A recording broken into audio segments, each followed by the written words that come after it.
You're fired. It is more than a catchphrase for Donald Trump. It's a lifestyle. These are all the people Trump fired in his first and second term. Sally Yates was an Obama leftover who refused to enforce Trump's travel ban. She openly defied the order, claiming it was wrong, even though it was completely legal. Trump fired her that same day.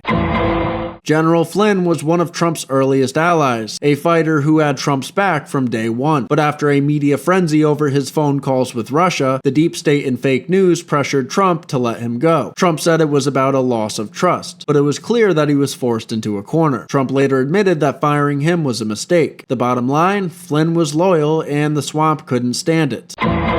Preet Bharara was one of the most high-profile federal prosecutors in the country, running the notorious Southern District of New York. Trump met with him after the election and said he could stay, but that changed fast. When the administration asked all Obama-era U.S. attorneys to resign, Bharara refused, so Trump fired him. Bharara tried to spin it like he was standing up for justice, but in reality, he was just another Obama holdover who thought he was untouchable. Trump proved otherwise.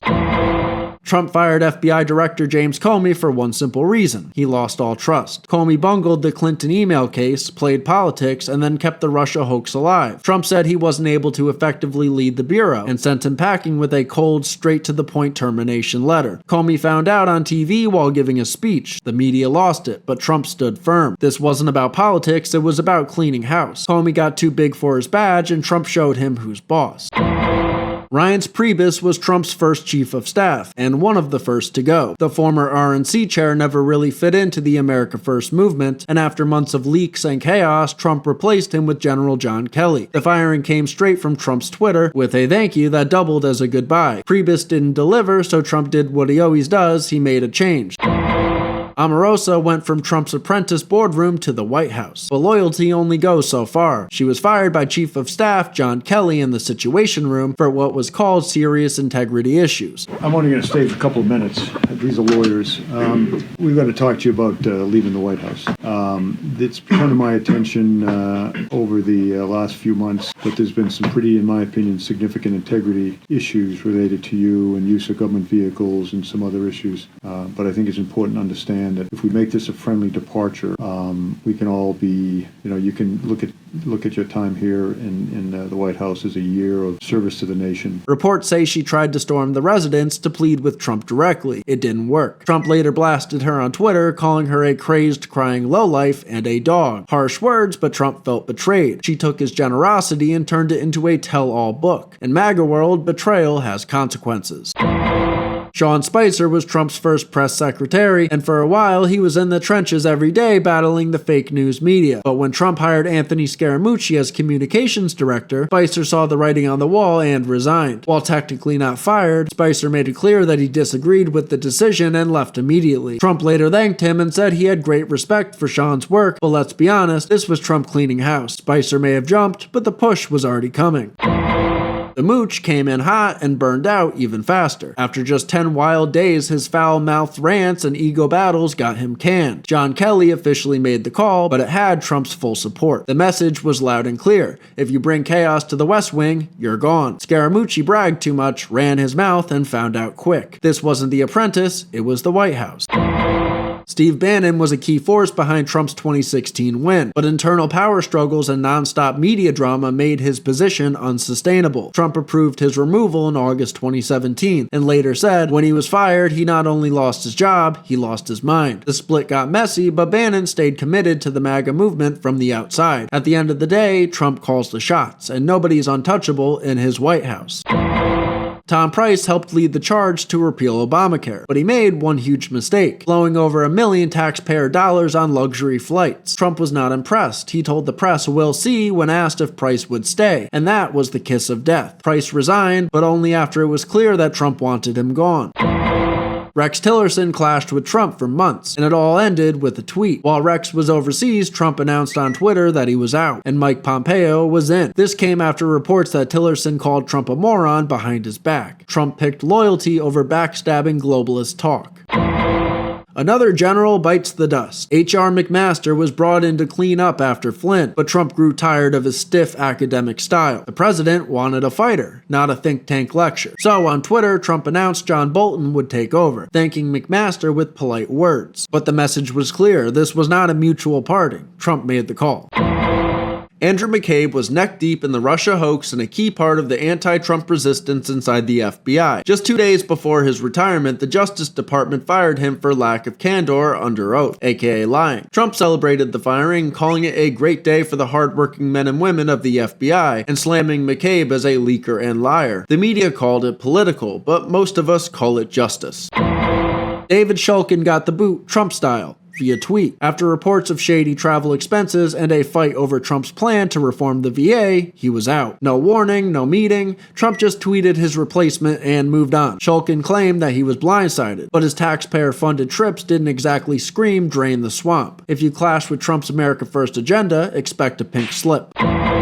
Scott Pruitt was a bulldozer at the EPA, slashing regulations and driving the left crazy. But after a flood of scandals about his spending and ties to lobbyists, the heat got too high. He offered to resign, and Trump accepted it with a tweet, calling his work outstanding while quietly showing him the door. Pruitt's replacement was already lined up. Trump liked his policies, but not the bad press. Jeff Sessions was Trump's first attorney general and an early supporter, but he recused himself from the Russia hoax, and that was the beginning of the end. Trump spent months slamming him publicly, calling him weak, and saying appointing him was one of his biggest mistakes. The day after the 2018 midterms, Trump demanded his resignation. Sessions handed in a letter that clearly said, "At your request." In Trump world, loyalty is everything, and Sessions came up short.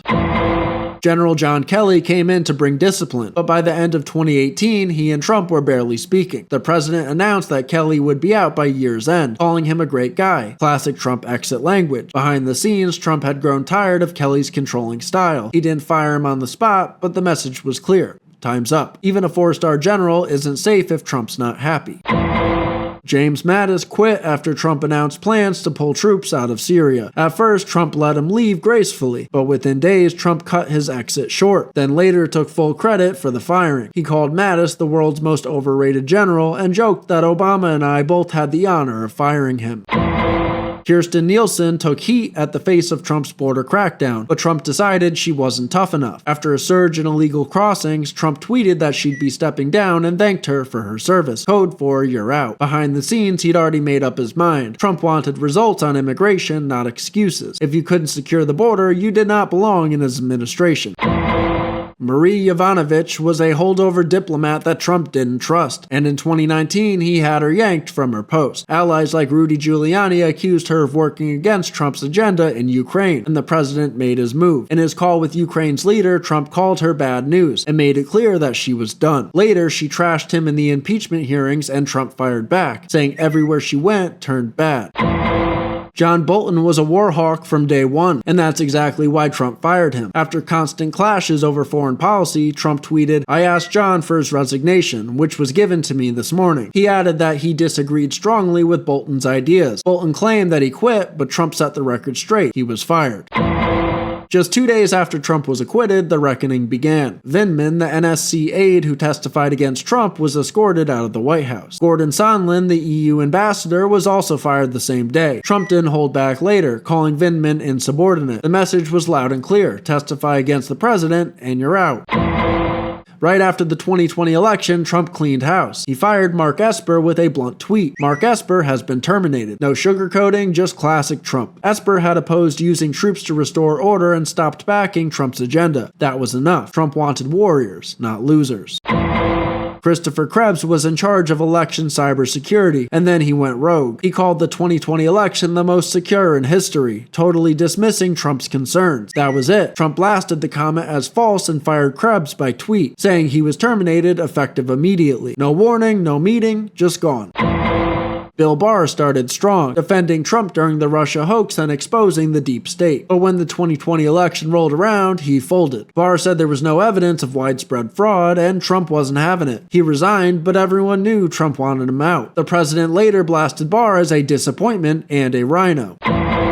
Mike Pence wasn't fired with a tweet or a press release. But make no mistake, Trump dropped him. After January 6, Pence refused to challenge the 2020 election results, and MAGA voters saw it as the ultimate betrayal. Trump later said he was disappointed in Pence and made it clear he wasn't welcome on the 2024 ticket.